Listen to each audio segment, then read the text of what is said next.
Сәлем достар, қалайсыздар? Сіздермен бүгін біз телефонмен электронный шақыру жасап үйренетін боламыз. Яғни тек қана бір беттік шақыру жасауға да болады, видеомен жасауға да болады, музыка қойып та үстіне жасауға болады. Барлығын сіздерге қазір көрсететін боламын. Соңына дейін қараңыздар, түсінбеген жерлеріңіз болса сұраңыздар. Енді жаңағы менің жасаған шақыруым бір қарап, енді осыны басынан қалай жасау керектігін үйретемін.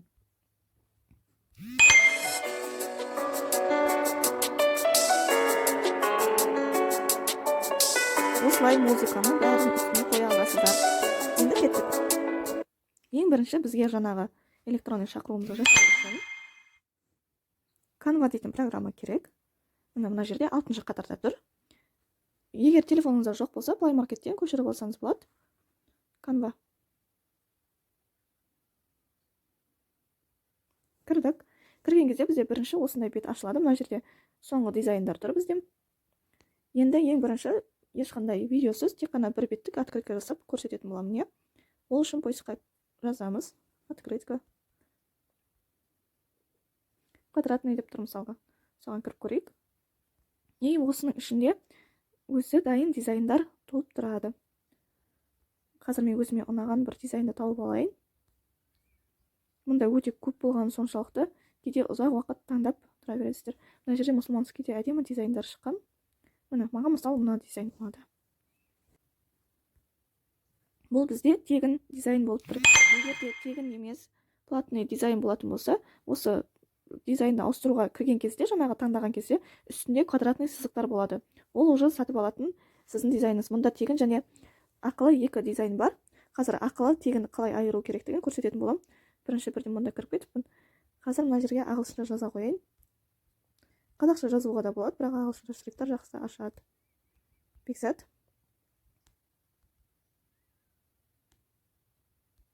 Малика. Мына жерге үйлену тойына шақыру деп қазақша жаза қояйық. Үйлену тойға шақыру. Мына датасы бәрі жазылып тұр. Мына жерге уақытын жазайын. Күні деп жаза қояйыншы. Енді мынандай тағы да маған керек. Осыны екеу қылып алу үшін мынаны белгіледік. Мынаны бассақ, дубликат етіп береді сізге мына екінші. Екіншісін соның астына қоюға болады. Оның астындағы тұрған бар мына жерде бізде. Мынаны бөлек ала тұрайын, мына кішкентай болған соң. Күні. Енді мына жерге уақыты 18:00. Ой. Мына жерде дизайны кішкене. Мына жердегі барлық элемент өзгереді. Осылай көтеріп, мынаны кішкене артқа жылжытып, солай істеуге болатын. Үйлену тойға шақыруды жоғары көтеріп, Бекзат Маликаны жоғарыға. Мынаны да жоғарыға. Күні дегенде де жоғарыға. Күні дегенде негізі дұрыс жасамаған сияқты, оны удалить ете қойайық. Бізге сөз керек емес сияқты. Енді осыны тағы да дубликат жасап, мына жерге Орал қаласы.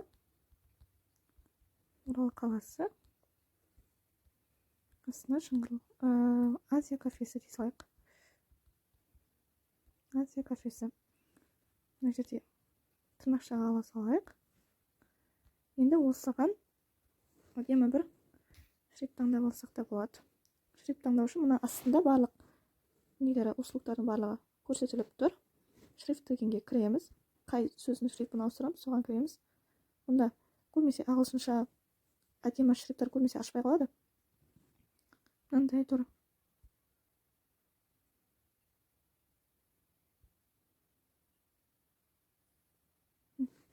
Осы шрифтқа қоя салайық. Мына жерге кешіміздің құрметті қонағы болыңыздар. Құрметті қонағы болыңыздар деп жаза қояйық. Ең күшті не? Барлығын өзгертуге болады. Мына жер мысалы ұнамай тұрса, мына жылтырақты мен мына жылтырақты ала алмай тұрмын.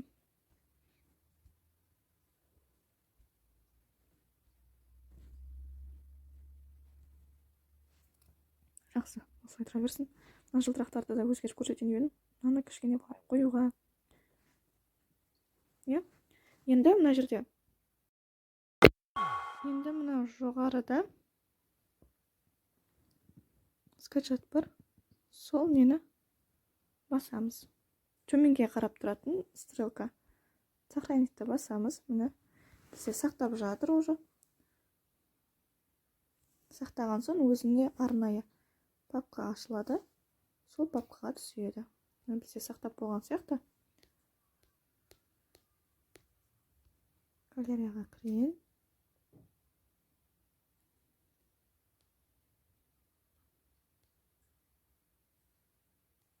Canva бағдарламасы менде ең астында тұр екен. Міне бізде дайын. Енді тек тапсырыс берген кісіге документ ретінде жібереміз. Документ ретінде мысалға қалай жібереміз? WhatsApp-қа кіреміз. Документ қылып жіберетін болсақ, бізде не істемейді. Қайсына жіберсем болады? Максимум көре салайын. Мына документ дейтінді таңдаймыз. Мына нені сызықты басамыз. Ең бірінші тұр. Мына жерде уже документ болып кеткен соң, абанк болып кетеді. Мұнда менде клиентке кетіп қалды. Қазір көрсете қойын. Міне, анық болып тұр. Енді мына жерде документ болып кеткенде 20, 22 деген сияқтандай сандармен кетіп қалды ғой. Сіз өзіңіз соны сақтағыңыз келеді. Мына жерден өшіре салайын, немесе жіберілмей тұра тұрсын. Сондай қылып жібергіңіз келеді, шақыру билеті деп сақтап кәдімгідей. Ол кезде файлға кіресіз, мой файлға кіресіз. Және изображение кіреміз. Canva бағдарламасы несін ашамыз.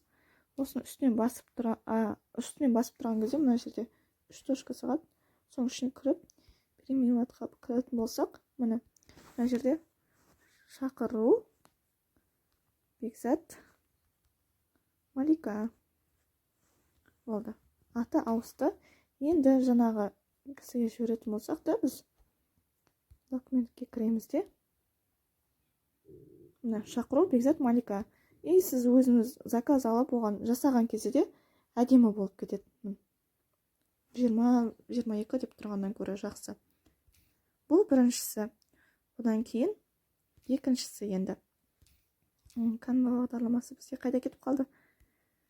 Екіншісі. Мына жерде сіздерге көрсетем деп, қазір көрсетем. Екіншісінде видео деп іздейміз. Мына жерге видео іздедік. Енді мына жерде видео болатын болса, дизайнның жоғарғы үш бұрышында видеоның белгісі тұр, одан кейін астында жазулар тұр. Мұнда егер платный болатын болса, ешқандай да жазу болмайды, ал тегін болатын болса, 5 болатын деп, мына астында кішкене ғана жазу шығып тұрады. Сол жазумен жасап көрсеңіздер де болады. Егер де жақсы нелеріңіз жүріп жатса, осы программаны сатып алуыңызға болады. Айына 3200 теңге болу керек. Кейде кішкене өзгеріп отырады. Айына 3200 теңгеден түседі. Бір сатып алған соң мұндағы барлық программаны қолдануға болады. Өте тиімді сайт. Одан кейін мұнда размерінде барлығын келтіре аласыздар. Өзі мына жерден шақыру билетке арналған видео іздеп отырмын. Оға дейін түсіндіре берейін. Мына жерде видео деген соң ұзынын көрсетіп тұр ғой енді. Бұлай дизайн іздеген кезде өзіңіз размерді таңдай аласыз. Статусқа қоятын болсаңыз да барлық дизайн бар. Мысалға сіз бір адамға консультация беретін болып, соны статусқа қоятын болсаңыз клиенттеріңізге. Міне жаңа мен жасаған не осы мына жерде көрдіңіздер.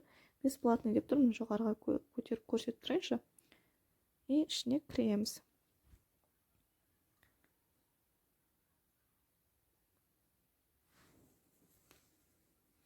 Ашып алсын. Мына жерде суреттің үстіне таңдаймыз. Достар, мына жерде тағы ескеретін нәрсе, мынаны басқан кезде қарап отырсаңыз, мұнда сурет емес, суреттің орнына тіпті видеоны да қоюға болады. Мен де енді видео болмаған соң суретпен жасап тұрмын. Негізі видеоны қойсаңыздар, қараңыздар, вообще күшті әдемі болып шығады. Енді мына фотоның үстіне басамыз. Басқаннан кейін астындағы заменить басып фотоны ауыстыратын боламыз. Ол үшін изображениеге кірейік. Мен бірінші бетіне жаңа қандай сурет қойған есімнен шығып қалды. Осы суретті қойған сияқтымын. Енді мына жерге жазамыз.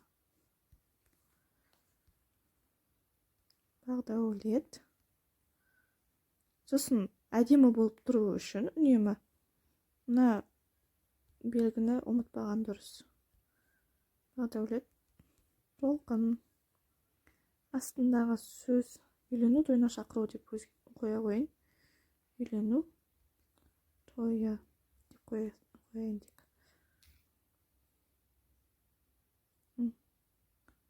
Үлкейтуімізге де болады даже.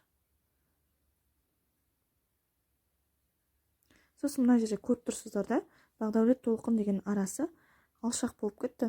Оны сол қандай нәрсені өзгертетін болсаңыз да, сол элементті таңдап барып өзгертесіз.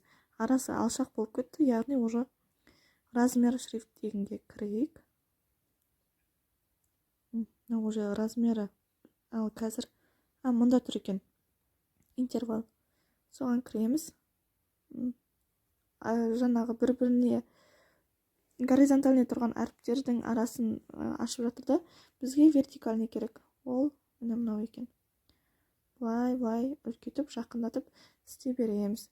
Мына жерде мысалға мынауны үлкейтуге болады таңдап, ол бірақ әдемі болып тұра берсін осылай. Сосын басып жүргізейік. 5 секунд деп қойған екен. Қазір бұл 5 секундты да бізге өзгертуге болады. Енді мынағының үстіне басып, тағы да заменетті басамыз. Ол жерде бізге кішкене сурет жақсы келеді. Ұзын болып тұрған соң. Осыны қоямыз. Мына жерге мен мына суретті өзім ауыстырған жоқпын. Әдейі осы суретпен тұрғанын қаладым. Астындағы текст бізге керек емес, үстіндегісіне құрметті ханымдар. Бірінші мырзалар деп жазайыншы. Мен мына жерде тез жазып қате кетіп қалуы мүмкін. Мырзалар мен ханымдар. Мұнда енді бізде жаңағы сол жағынан басталып тұр барлығы. Формат дегенге кіреміз. Центрді таңдаймыз. Және қолының екі саусақты экранды кішірейтіп қана, осылай экранды кішірейтіп отырамыз. Одан кейінгісі мына жерге тағы бір сурет қояйық. Егер жақсы видео бар болса, видео қойған мүлдем әдемі шығады. Мына жерге не жазуға болады? Кешіміздің құрметті қонағы болыңыз. Құрметті ханымдар мен мырзалар деп жазған екенбіз ғой жаңа. Сіздерді ұлымыз Бағдаулет пен келініміз толқынның үйлену тойына шақырамыз. Мына жерде кішкене жоғары көтеру керек шрифті. Одан кейін соңына дейін қараңыздар, соңында тағы көп өзгертетін нәрселер бар. Қазір мен суретімен нелерді өзгертіп жатырмын, одан кейінгілерінде уже басқа нәрселерді де өзгерту керек. Мына сурет маған келіскен жоқ, басқа суретті қоям. Суретті қойсам болады.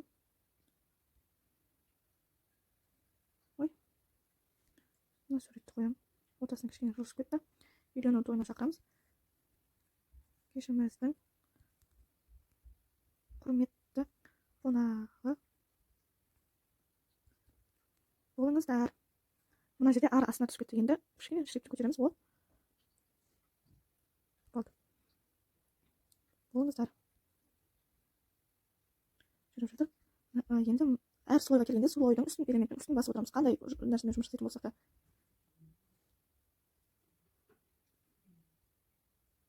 Мына жерге енді күнін жасайық. 18.05.2022 уақыты 18.00. Астана қаласы.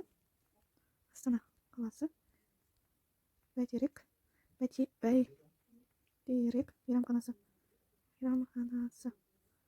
Мына жерде Бәйтерек дегенді тырнақшаға салайық. Бәйтерек мейрамханасы. Үлкейтеміз. Кетті. Мына жерде сол суретпен тұра берсін, басқа сурет жаңа қойға болады. Қуанышымызға ортақ болғандарыңызға рахмет. Қуанышымызға құттай асимай қалды. ортақ болғандарыңызға рахмет.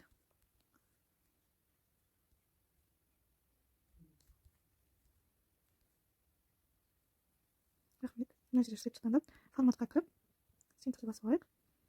Енді көтеріп мында қоюымызға болады. Одан кейін мына жерде әлі де көп салатын нәрселер, бірақ мыналар маған енді керек емес. Сол үшін осы слойды бірден удалить қылып батырмасын басып өшіріп тастаймын. Мына жерге бір сурет қоюға болады.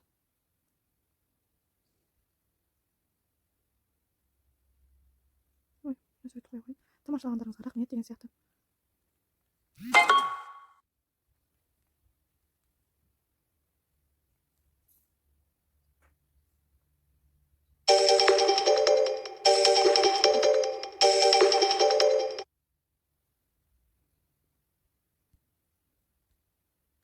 Тамашалағандарыңызға рахмет.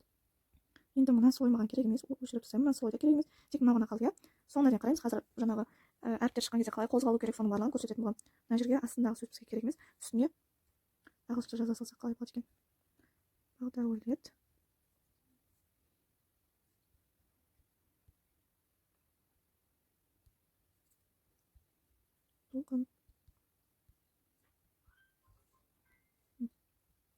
Кішірейтеміз. Енді барып барлығын тексеріп шығайық. Мына жерде бағдәулет толқын деген шрифтті өзгерткім келіп тұр. Анық болып тұрсын. Шрифтқа кіремін. Мына шрифтті таңдадым. Енді мұнда изменить все деген тұр. Барлық шрифтті осындай нәрсеге қойғым келеді. Міне уже шрифттің барлығы ауысты. Енді тексеріп көрейік. Құрметті мырзалар мен ханымдар, міне барлығы сол шрифтқа ауысты. Біртіндеп қойып отырмайсыз. Тойына шақырамыз, кесіміздің құрметті қонағы болыңыздар. Қазір үстіне сурет қоямыз. Мына жердегі шрифт жағына енді әдемі бір шрифтқа қоюға болады. Себебі ағылшынша болып тұрған соң. Мына жерде бәрі үлкен әріп болған соң. Қате кетіп қалдым, енді кішкентай әріппен жазу керек еді. Енді түсінтірсіздер ғой, үлкен әріп болған соң шрифтті жаман қылып көрсетіп тұр. Осылай қоя қояқ енді. Негізі өшіріп кішкентай әріппен жазу керек. Мұнда астына алып кетті. Жақсы. Енді мына жерде бізде 5 секунд деп әр слойдың астында ұзақтығын көрсетіп тұр. Мысалы, маған 5 секунд бойы мынаның бәріне қарап отыру кішкене ұзақ уақыт алатын сияқты. Сол үшін 3,5-ға қояйын. 3,5-ға қойғаннан кейін астында тұр применить ко все дейтін. Қазір барлығы өзгерді мына жерде. Міне достар, енді тексеріп қараймыз. Мына жерге қарасаңыздар, бір қызық, бір нәрсе жетіспей тұрған сияқты, иә. Енді мына жерге қарайтын болсақ, бізде тексті өзгерткен жоқпыз. Текстқа анимация қосуымызға болады. Тексті таңдаймыз және анимацияға кіреміз. И қандай? Мына жерде сурет таңдап тұр ма? Міне. Осындай қояйық. Одан кейін мен сіздерге айттым, онда барлық элемент белгіленеді деп. Элементті белгілеген екенде, мысалы, мына суретті де мен кішкене анимация қосқым келіп тұр. Анимацияға кіреміз. Сосын шығуына байланысты. Міне. Осындай. Мына жерде жапырақ тұр, мысалы, мына жапырақтың өзін, жапырақ мында қазір қосылып қалыпты. Мынаның өзін былай не істеуге. Осылай шығаруға міне да. Қараңыздаршы, ше әдемі күшті шықты. Енді екінші жерде, мына жерде жапырақтарды да даже таңдап, анимацияға кіріп, міне. Осылай өзгертуге болады. Мына жерде де мына төртбұрыштыны таңдаймыз, анимацияға кіреміз. Сосын міне осылай барлығын таңдап өзгертіп шығамыз. Мына жерде сурет болатын болса, қозғалып тұру үшін тағы да анимацияға кіріп, осылай шығатын қылып, міне жапырақтар барлығы әдемі қозғалып тұр.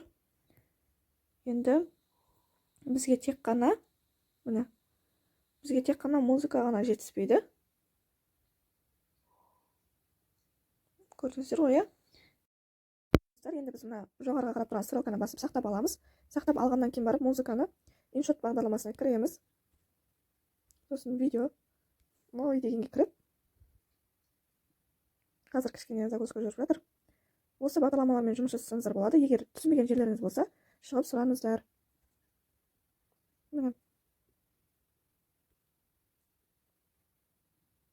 Енді кішкене сақтаған кезде қателік кетіп қалған сияқты, енді көрсетіп жатырмын. Сонда да музыкаға кіріп,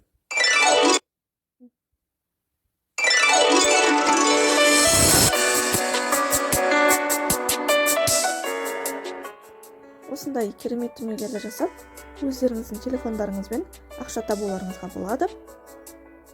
Тамашалағандарыңызға рахмет. Біздің YouTube каналға тіркеліп, комментарий қалдырып, өздеріңіздің ойларыңызбен тағы да басқа видеоларды таңдап осылай жасап көріңіздер.